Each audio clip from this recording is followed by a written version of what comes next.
안녕하세요. 종우쌤입니다. 오늘은 어제 수업에 이어서 고전 텍스트 작품을 한번 읽어보도록 할 텐데요. 오늘은 4페이지와 5페이지에 걸쳐 있는 3개의 글을 한번 같이 읽어보는 시간을 갖도록 하겠습니다. 먼저 4페이지에 있는 현명한 것과 박식한 것, 하야시 다케지라고 하는 분이 쓰신 글을 한번 같이 보도록 하겠습니다. 자, 그런데 이 글들을 읽어 나갈 때 여러분들 선생님과 함께 이런 방법으로 공부를 해보도록 해요.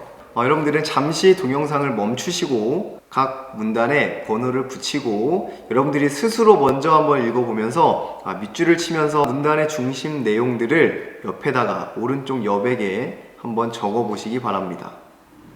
그 활동이 다 끝난 뒤에 다시 동영상을 틀어주세요. 다들 해보셨나요? 네, 좋습니다. 자, 그럼 선생님과 함께 각 문단별로 이 중심 내용들을 한번 파악해 보도록 하겠습니다. 같이 한번 읽어 나가도록 할게요. 현명한 것과 박식한 것, 하야시 다케지. 소크라테스가 말하는 현명함이란 물론 많이 아는 것을 의미하지는 않아요. 오히려 소크라테스는 단 한 가지를 알고 있는 사람을 현명하다라고 했다고 합니다.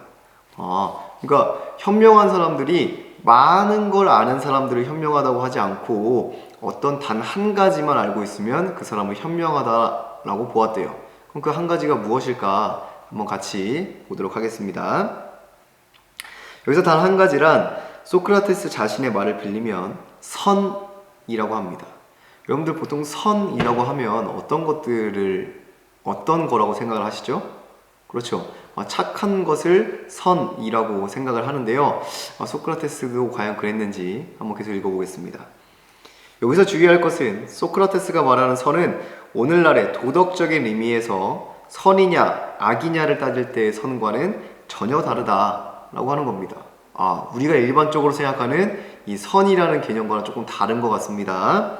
소크라테스가 말하는 선이란 인간이 진정으로 원하는 것, 내가 진정으로 원하는 게 무엇인가, 그것을 바로 선이라고 한답니다.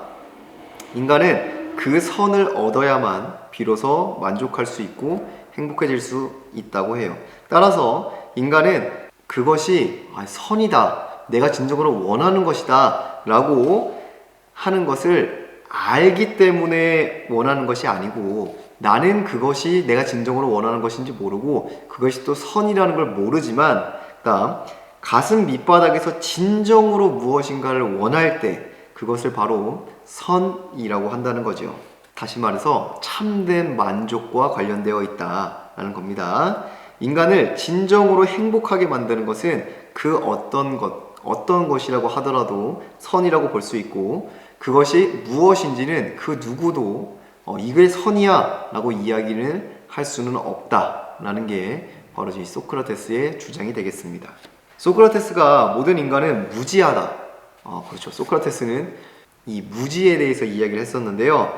여기서 말하는 이 무지라는 게 무엇이냐, 진정한 의미의 선, 이 내가 진정으로 원하는 것이 무엇인지를 알지 못하는 상태, 이것을 바로 소크라테스는 무지다 이렇게 보았다고 합니다.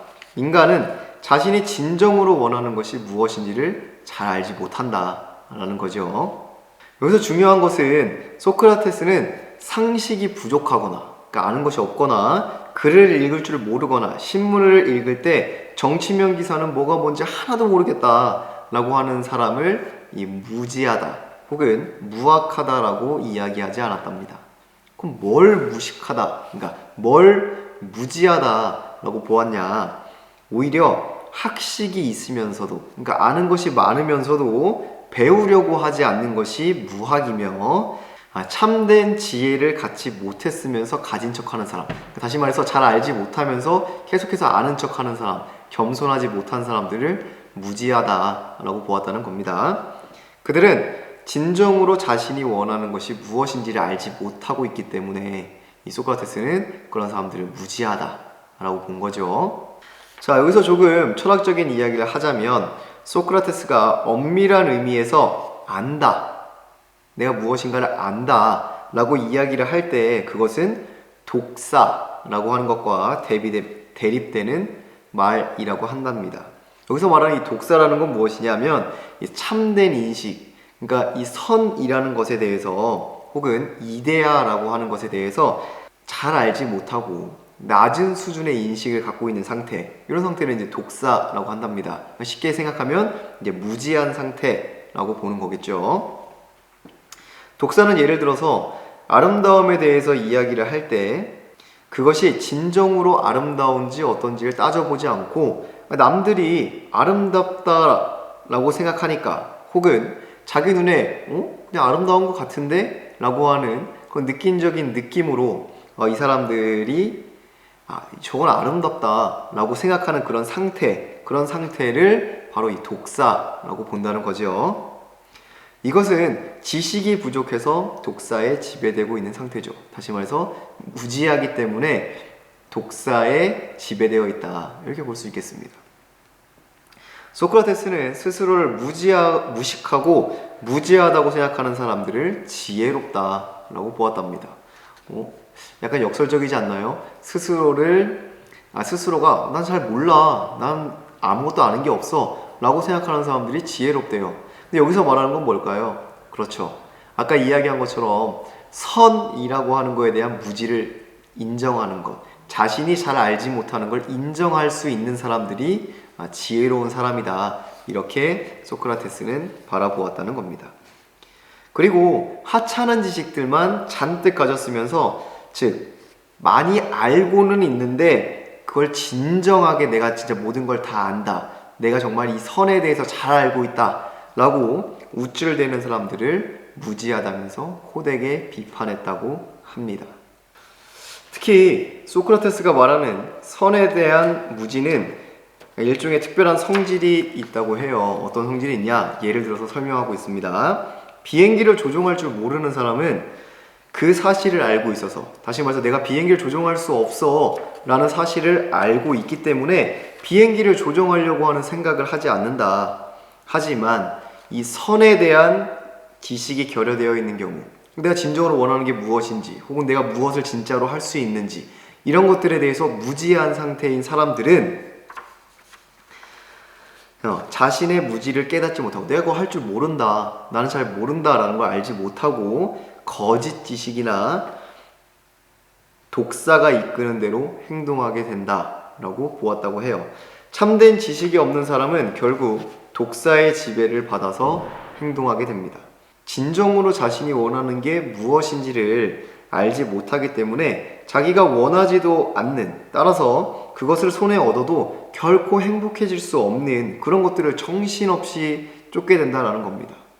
그러니까 예를 들어서 사람들이 나는 정말 돈만 있으면 돼, 돈만 있으면 행복할 것 같아 라고 생각을 하고 계속해서 돈을 벌기 위해서 많은 각고의 노력을 하지만 그 많은 돈을 얻게 되었을 때도 진정한 행복을 얻지 못할 수도 있다는 겁니다. 왜냐하면 내가 진정으로 원하는 것이 돈이 아닐 수 있기 때문이죠. 내가 진정으로 원한다고 생각했지만 그걸 내가 정말 진짜 원하지 않을 수도 있다, 이렇게 바라본 것이 바로 소크라테스의 입장입니다. 소크라테스가 생각하는 현명한 사람이란 오직 하나, 뭘 알고 있는 사람이냐? 선에 대해서 알고 있고 그것을 추구하고 그걸 따라 행동하는 사람이 바로 현명한 사람이다, 이렇게 바라본 사람이 바로 이 소크라테스였습니다. 자, 이렇게 해서 선생님과 함께 이 글을 한번 읽어보았는데요. 각 문단의 내용을 한번 확인해 보도록 하겠습니다.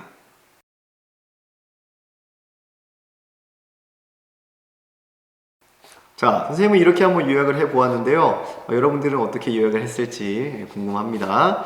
자, 그러면 다시 이 화면을 잠시 멈추고 여러분들은 이 글, 이 소크라테스의 이 암, 선, 무지, 현명, 이런 것들과 관련해서 여러분들의 생각을 간략하게 그 밑에다가 한번 적어 보시길 바랍니다.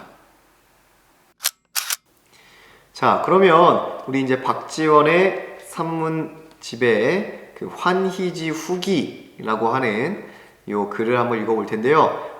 마찬가지로 잠시 화면을 멈추고 여러분들이 직접 한번 읽어서 내용을 한번 파악해 보시고 그 옆쪽 여백의 중심 내용들을 한번 정리해 보시기를 바랍니다.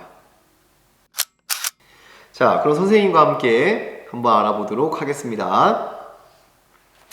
자, 첫 번째 글은요, 환희지 후기라는 글입니다. 한번 읽어보도록 할게요.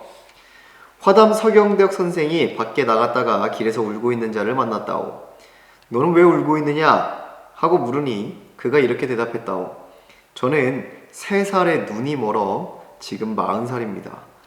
그럼 37년 동안 눈이 먼 상태로 지금 살고 있나 봐요.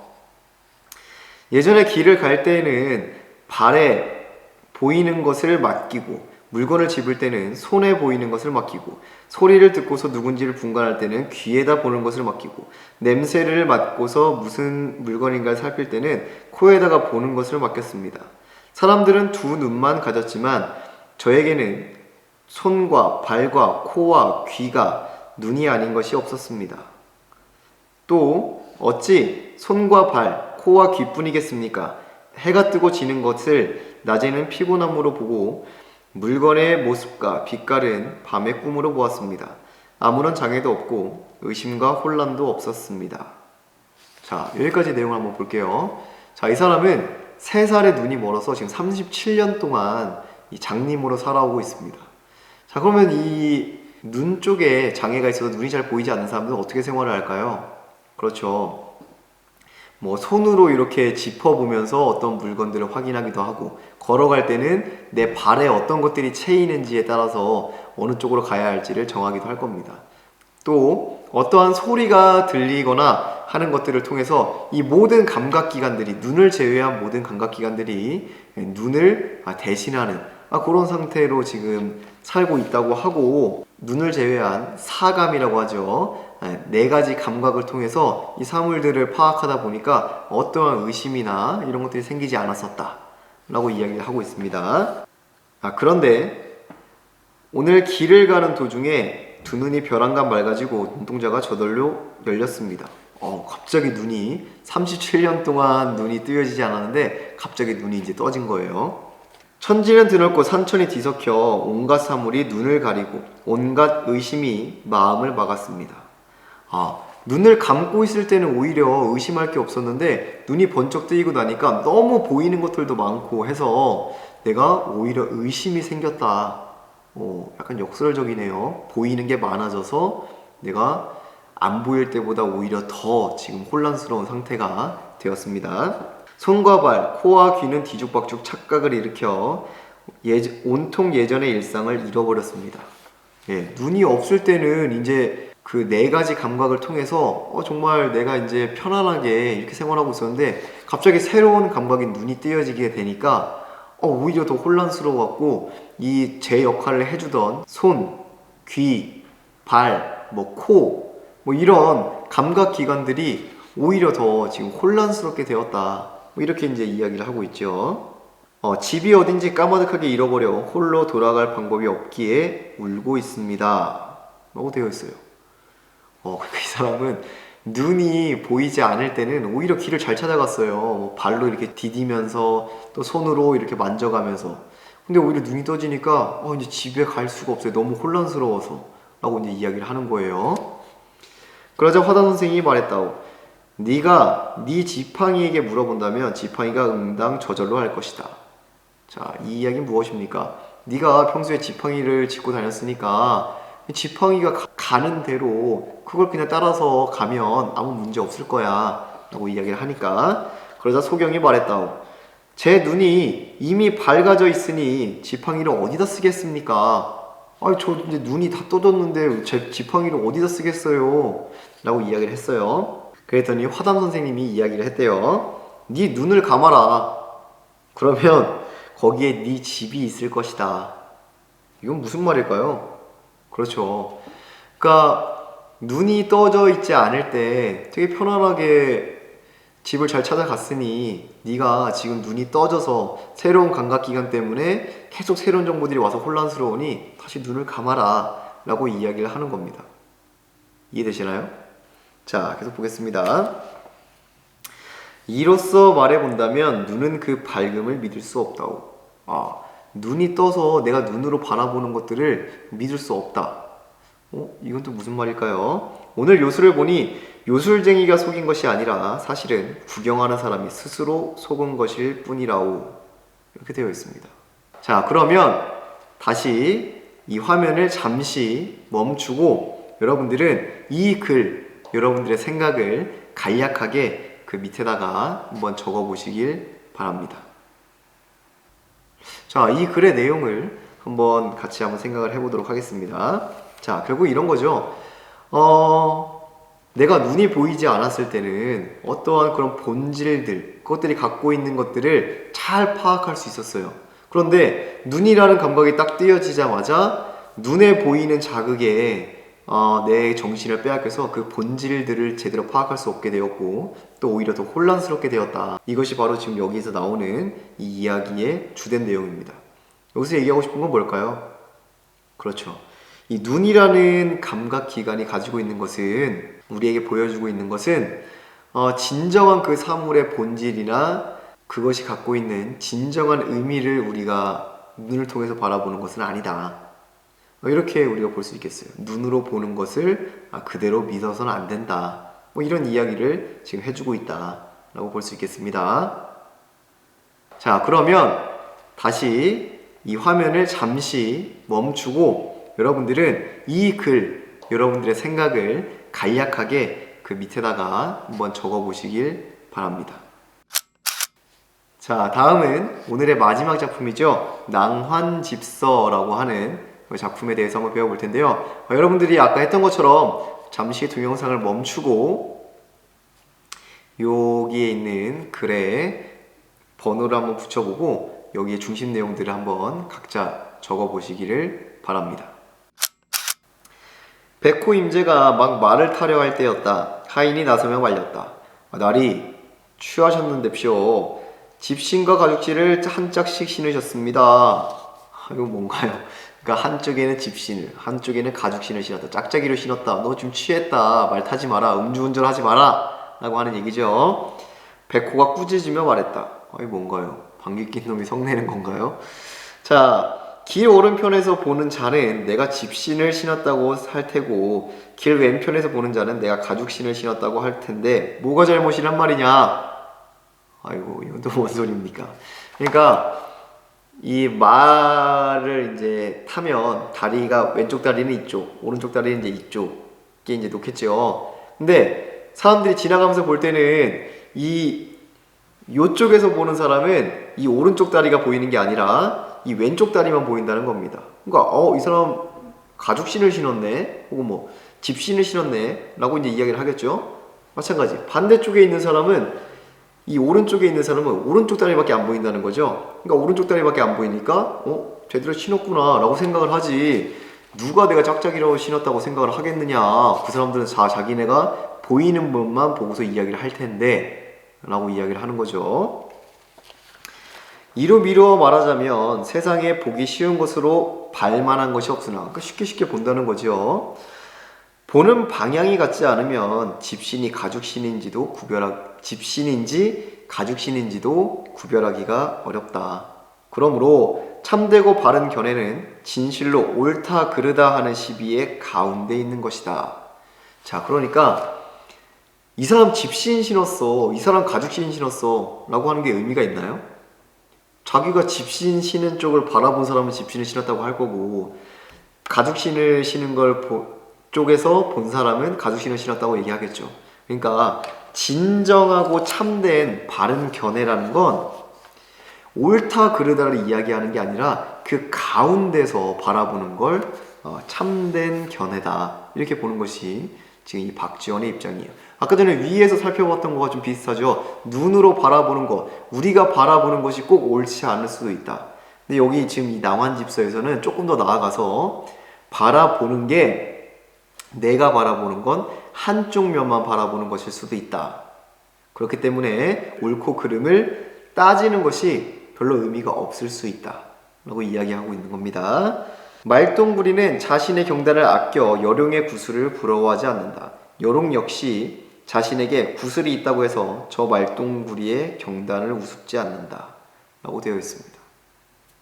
자, 이 글에서 이야기하고 싶은 건 무엇일까요? 이 글에서는 이런 겁니다. 내가 어떤 사물을 바라볼 때는 나의 관점에서 혹은 내가 바라볼 수 있는 것들만 바라보고 있다라는 게 이 사람이 하는 얘기예요.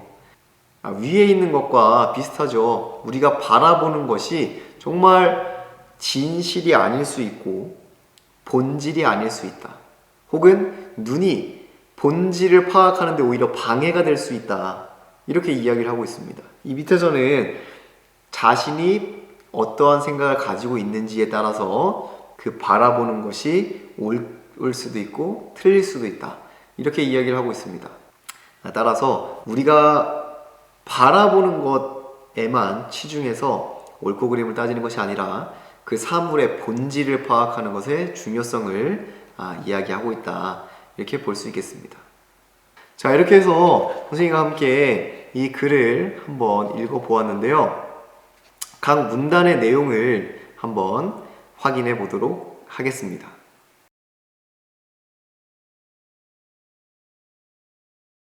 자, 그러면 다시 이 화면을 잠시 멈추고 여러분들은 이 글, 여러분들의 생각을 간략하게 그 밑에다가 한번 적어 보시길 바랍니다. 자, 이렇게 해서 오늘 우리는 이 현명한 것과 박식한 것, 환희지 후기, 그 다음에 낭한집서라는 글을 통해서 선과 무지, 안다는 것이 어떤 것인지를 한번 배워봤고요. 우리가 시각적인 감각을 맹신하지 말아야 하는 이유, 그리고 우리가 옳고 그름을 시시비비 나누는 것이 그렇게 중요하지 않은 그 이유에 대해서 한번 알아보게 되었습니다.